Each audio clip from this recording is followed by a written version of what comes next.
let's get you this big breaking update. What we are now learning that this is a news report of another Indian crude tanker that has now been hit in a week. So this would be the fourth incident, as it has now been reported near Oman, as an Indian crew that is also said to be on board. However, if there are any casualties or injuries, well, that is something which is still not known. But this is the fourth strike, the fourth Indian crude vessel that has now been hit in about a week. India already, which has condemned the attack on the commercial vessel Settle Bellow off the coast of Oman.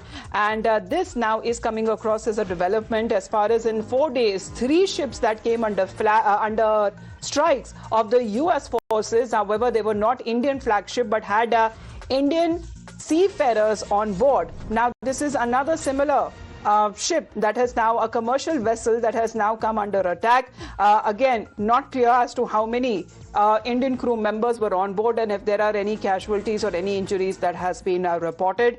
And this seems to be another development as far as the vessels that have come under attack by the US military. According to them, were shadow fleet or foreign flagged merchant ships, specifically 2 Palau flagged and 1 Guinea flagged vessel. However, none of them were owned by India. But this is now India advocating for maritime safety in the region as well, for dialogue and diplomacy to be as the pathway to peaceful conflict resolution, emphasizing the need for an unimpeded access through the Strait of Hormuz, accordance with the international law. Let's connect with Srinjoy on this. Srinjoy, do you have more details? We are getting the reports of another commercial vessel which has the improbability of Indian crew on board that has come under attack. This is the 4th such strike. This is the MT Liaki Freedom.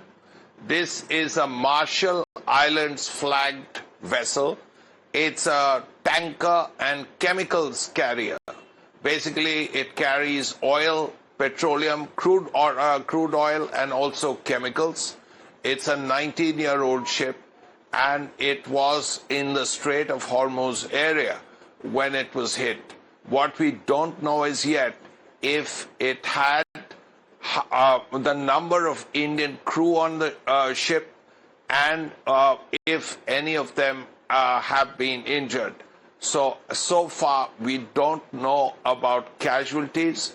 We know that this could be an Indian crewed ship, and it's an oil tanker, MT Liaki Freedom, not an Indian flagship, but a Marshall Islands flagged oil tanker. Right, but Srinjoy, you know, the reports that has been coming in, and which is what played out coming in from the US Central Command, they have been responding to drone attacks coming in from the Iranian side. However, we don't know as far as these particular strikes are concerned, but this is something which the US military initially had also talked about while they were firing the Hellfire missiles at what they have labeled to be as shadow fleets or suspicious fleets as far as foreign flagged vessels are also concerned. So this is also something, a similar incident that is now being reported. Yes, undoubtedly. Now, this ship, the Liaki Freedom, appears to have been hit. We don't know for sure which country has attacked it, whether it's the Americans, whether it's the Iranians, whether it's some other country. We don't know that as yet. We also don't know how many Indians are on that ship, and if there are any casualties. But yes, we know of the ship. It's a Marshall Islands flagged tanker, and it was in the area when it was attacked. So again, this is not an Indian owned or Indian flagged ship, but according to reports, it does have Indian crew members on board. The number right now is not confirmed, and it is not clear if any casualties that have been reported or any injuries. But this is a growing concern, Srinjoy, that has been now raised by India to the highest level, especially deeply worrisome and the direct result of the ongoing conflict in the region, because Indian seafarers are now turning into collateral for the US strikes being carried out.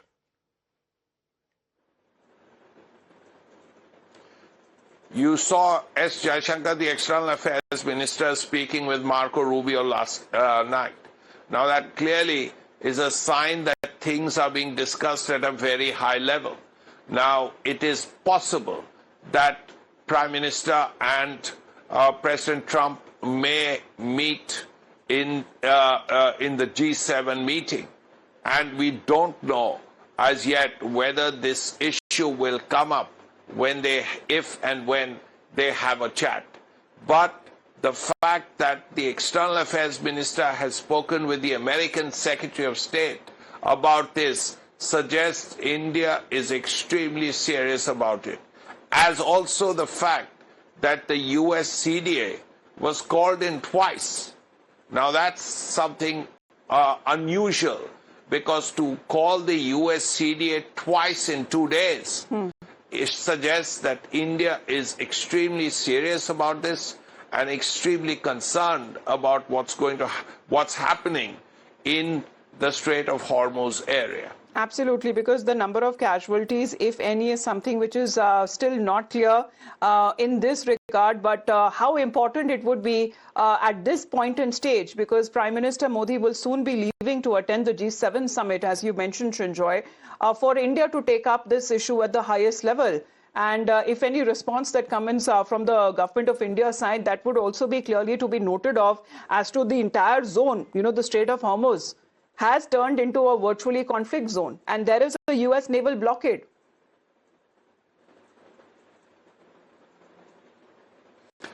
Yes, of course, that is very well known. The Americans don't want Iran to sell its oil and make serious amounts of resources, money from it.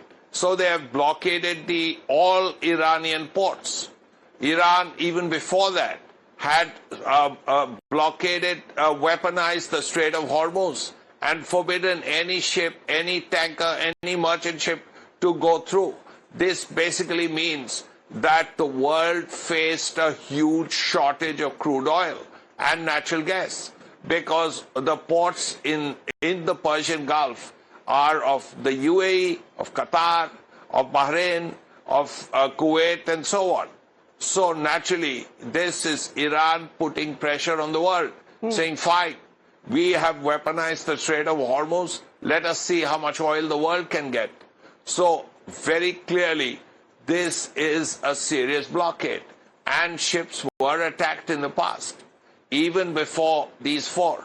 So obviously, we know that this is a dangerous area, and a lot of ships, a lot of captains of ships, a lot of shipping owners would have been very hesitant to send their ships into the Persian Gulf through the Strait of Hormuz. Well, very risky, looking at these developments that has been taking place, and all of them, if this is the fourth confirmed incident that has been taking place. These are not Indian flagged or Indian owned ships. These are commercial vessels which has Indian crew members on board. There are crew members of different nationalities as well. But speaking of India, there have been unfortunately 3 casualties that have been reported in one of those strikes. And this incident has now been taken up, or this attack rather, as the External Affairs Minister clearly has now spelled out, to the highest levels, as India has now launched a strong protest at the attacks by the US Navy in the Gulf that killed 3 Indian mariners. And such lethal actions against commercial shipping is clearly not justified. Here is something which the External Affairs Minister, Dr. S. Jaishankar, speaking with his US counterpart, Marco Rubio, and this which he has said very clearly, that he has reiterated India's strong protest on the attack. So the attack word here has gained a lot more significance, Srinjoy. It's not an incident, it's an attack by the US Navy in the Gulf that killed 3 Indian mariners, and such lethal actions against commercial shipping is clearly not justified. And this is coming despite when on 2 occasions the US CDA has also been summoned. Yes, of course. First of all, yes, this is not an Indian flagship. Yes, this is part of the shadow fleet. All of that is correct. But it's a merchant ship. It's not a warship. And the crew had Indian sailors. Many of the crew members were Indian. And 3 of them are dead, which is why the American CDA was called in, and India's protests were made very clear to him. So, as I said, it's unusual for an American CDA to be called in twice in 2 days, but the circumstances are such. Absolutely, because strong protest that has been lodged with the US CDA regarding the continuing attacks on by the United States naval forces. However, this is something which US military CENTCOM, which has also confirmed that yes, these strikes indeed were carried out, but these are commercial vessels at the end of the day, and however, they are carrying Indian sailors on board, and this is in the Gulf of Oman, which has already now resulted in the tragic and the avoidable loss of 3 Indian lives. And this is coming in from the Ministry of External Affairs as well. Now reports coming in of another when it comes to a foreign flagged ship that has now come under attack, and there are reports suggesting that again on this ship there are Indian crew members. Now there is, remember, a considerable presence of Indians who are either residing in the Gulf, over 90 lakh, and also a considerable presence of Indian workers there who are employed by these companies. So as far as merchant shipping and commercial vessels are also concerned, so we are looking at Indians there who are, a part of the crew of these vessels that may not be owned by India or foreign flagged vessels, but this is something which a risk, it seems that they seems to be taking into a area which is now turned into a virtual battle zone. So the US, when it comes to the naval blockade, which is very much in force, has been either asking when it comes to these commercial ships to turn back, and if they try to evade the US naval blockade, they come under the strike of in the line of fire when it comes to the US Navy. So this is something, as a risk that is now coming across, Srinjoy, because it seems that they are turning off their systems as well to escape scanning or coming under the radar. And this is something that naturally they would come in the line of firing. So, of course, being the crew members over there, do they have any say as far as if the captain of the ship decides that they will evade the US naval blockade?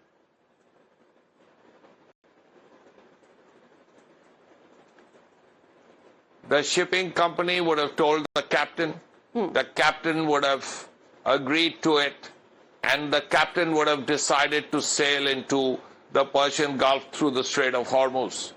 So the crew have really no position to protest about this. So they are the crew. Some of them may not even know that they are heading into the Strait of Hormuz. But the whole point is that blockade runners historically have made huge amounts of money. Their profits are very huge. Historically, they were.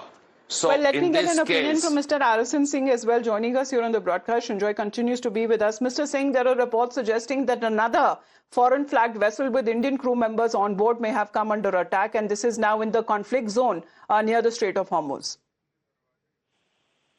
Yes, there are many ships flying in that, contested waters with, different flags. Most of the times not genuine flags. So who is targeting them? Very difficult to say actually. Whether they were, trying to sneak it into the blockade, which I don't think any ship will dare to do, but or trying to cross the Hormuz. So very difficult to say who is targeting them. But to make it appear that Indian crews are being targeted, I will disagree with that. No, of course, there are crew members of other nationalities as well on board, sir. But if Indian crew members are turning into a collateral in which they are not a part of as far as this conflict is concerned.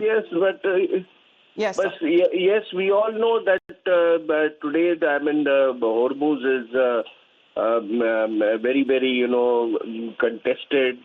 It is very much surveilled. There are mines, there are Iranian fast attack crafts, there are drones. So this has been happening for very long now. And we only hope that, there is some good news. I hope that it remains as much, that there is some, understanding which has been reached agreement. Well, indications are there, sir, remains to be seen because, again, as far as President Trump, we don't know exactly where he's heading with his statements, because just recently when he announced that a deal is going to be signed, then he is also talking about, blowing up Iran. Let's in the meantime also connect with Mr. Ashok Sajjanar, also joining us here on the broadcast. Sir, good morning. India has clearly highlighted that this is an attack when External Affairs Minister S. Jaishankar spoke with the US Secretary of State Marco Rubio, and unjustifiable when it comes to attacks that is happening on commercial vessels. Multiple of these ships, although they are not Indian flagged, but they do have Indian crew members on board. No, absolutely, you're very right. Number one, I'm happy that the External Affairs Minister took it up with Marco Rubio, because we shouldn't be leaving it, just summoning the CDA in New Delhi twice and forgetting about it. I think it needs to be taken up really at the highest level, and this is what I had said on your channel yesterday when we were discussing the same issue. But on this fourth ship, yes, it's very worrying, and of course it should be condemned in the strongest possible terms. Now, I don't know whether there is clarity as to who has been responsible, because for the first three ships, it is known that it is the Americans who are responsible. I think there have been communications from CENTCOM to that particular effect, although Mr. Trump has tried to muddy the waters by saying that it was Iranian drones that had come and hit those, two Palau and one Guinea-Bissau flagged vessels. But both Iran and India have said that there was no drone activity in that region, on Thursday or beyond. So this fourth ship will really have to find out who has been responsible. But, it appears that these are all members of the Shadow Fleet or something, and I think these ships should also desist from going in that region, but that is, of course, no excuse for civilian vessels, non-military vessels, unarmed vessels to be attacked in such a manner. There are other ways that,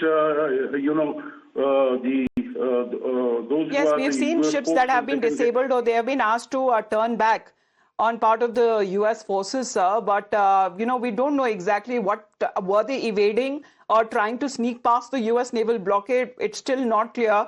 But very much what has now been said, although there is no confirmation as to the numbers of the Indian seafarers on board, but this seems to be the fourth such attack that is now being reported in about a week. Thank you very much, Mr. Sajjanar. Appreciate for your point of view. But the twist that is now coming across is Mr. Sajjanar was also pointing out, taking up to the highest levels, because this is something which is very important to note.